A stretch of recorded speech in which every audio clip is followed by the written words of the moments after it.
Assalamualaikum dan salam sejahtera. Saya Nizamiah Asikin Muhammad Zukni dalam Dunia 11 pagi. Bekas Presiden Sri Lanka, Gotabaya Rajapaksa kini berada di Thailand, negara Asia Tenggara kedua, menjadi tempat persinggahan mencari pelindungan sementara. Menurut laporan media tempatan, Rajapaksa tiba di lapangan terbang antarabangsa dan Muang kira-kira pukul 8 malam waktu tempatan melalui Singapura. Ketua Pengarah Jabatan Penerangan dan Jurucakap Kementerian Luar Thailand, Tani Sangrat berkata Rajapaksa boleh memasuki Thailand namun ianya bersifat sementara.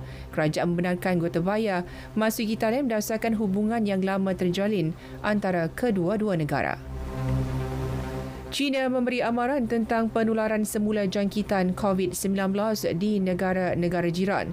Jurucakap Suruhanjaya Kesihatan Kebangsaan NHC, Mi Feng berkata, 9 daerah di peringkat wilayah di China masing-masing telah melaporkan lebih 100 kes COVID-19 sejak Ogos. Terbaru kes jangkitan direkodkan di bandar persisir pantai Sanya di wilayah Henan di selatan China.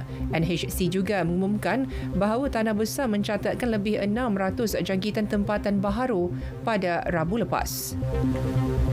New Delhi akan menguatkuasakan semula pemakaian pelitup muka berikutan peningkatan kes COVID-19. Menurut laporan Reuters, individu yang gagal memakai pelitup muka dan ditangkap akan didenda sebanyak RM500. India melaporkan 16,299 kes baharu COVID-19 dalam tempoh 24 jam.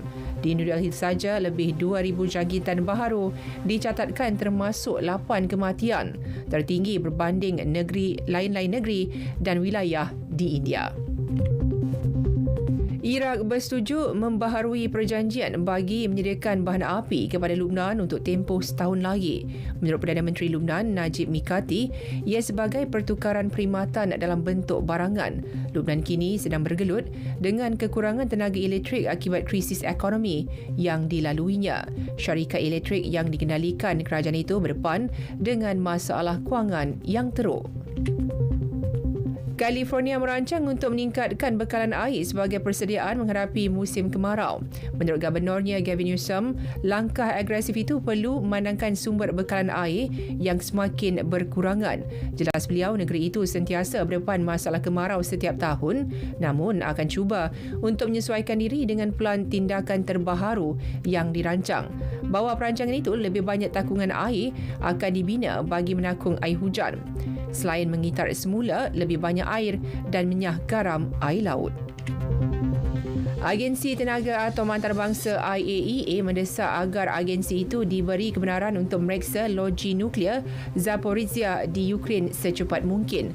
Pengarahnya Rafael Grossi berkata pertempuran Rusia-Ukraine berhampiran lokasi itu mencetuskan krisis keselamatan global dan perlunya mewujudkan zon bebas di sekitar loji terbabit. Langkah itu turut disokong Washington. Tegas Teutusan Jabatan Kawalan Senjata dan Keselamatan Antarabangsa Jabatan Negara, Bonnie Jenkins, satu-satunya cara yang ada untuk memastikan keselamatan nuklear adalah Moskow mesti menamatkan perangnya. Sementara itu, Duta Rusia ke PBB Vasily Benezia sebaliknya menyalahkan pihak tentera Ukraine atas keganasan yang berlaku di sekitar loji Zaporizhia. Dia juga menuntut sekutu Ukraine agar mendesak Kiev supaya menghentikan segera serangan terhadap loji terbabit. Tindakan itu bagi memastikan keadaan selamat untuk IAEA menjalankan urusan mereka. Menurut beliau, serangan berterusan tentera Ukraine boleh mencetuskan malapetaka radioaktif di benua Eropah. Bola sepak Piala Dunia 2022 di Qatar. Perlawanan pembukaan antara Qatar dan Ecuador ditunda sehari. Kenyataan FIFA menyebut keputusan itu dipersetujui secara sebulat suara oleh Biro Majlis FIFA berdasarkan permintaan dan perjanjian antara kedua-dua pasukan. Ia dijadualkan semula pada Ahad 20 November 2022 di Stadium Al Bayt. Beralih ke tenis ATP Master Montreal. Nick Kyrgios mara ke suku akhir selepas menumpaskan rakan negaranya Alex Minor 6-2, 6-3 sekaligus memperoleh kemenangan ke-15 daripada 16 perlawanannya musim ini.